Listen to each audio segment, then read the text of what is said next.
Just who is it that would support a new health care bill and who would oppose it? Well, we've asked Americans 3 times over the last month or so if they would advise their member of Congress, that is the people behind me in the U.S. Capitol, to vote for or against a new health care bill sometime this fall. When we aggregate these 3 different polls, we find split right down the middle, about 37-38% both say they would want their congressperson to vote for and against a new health care bill.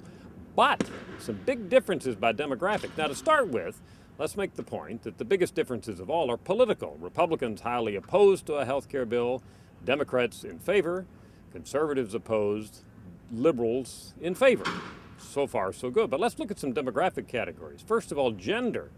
Women in favor, men opposed. A fairly stark difference there.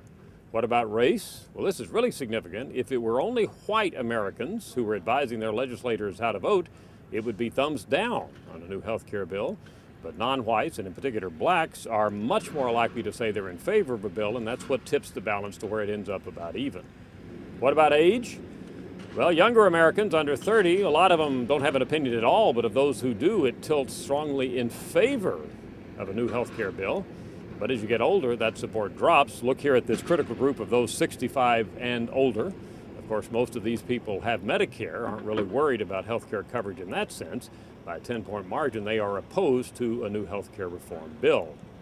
Differences by education and income, kind of in the opposite direction. Look at those with a postgraduate degree. They favor their legislator voting for a new health care reform bill. But as education goes down, that support drops until you get to those who have a high school education or less, where it is about even. Income, fairly consistent and linear pattern. The more money you make, in general, our data show, the more likely you are to oppose new health care legislation. So in general, if you're looking for those segments of society who favor a new health care bill, look for women, look for young Americans, look for Americans of color and those with postgraduate educations. And if you're looking for those who oppose a new health care bill, look for just the opposite. I'm Dr. Frank Newport, Gallup's editor-in-chief.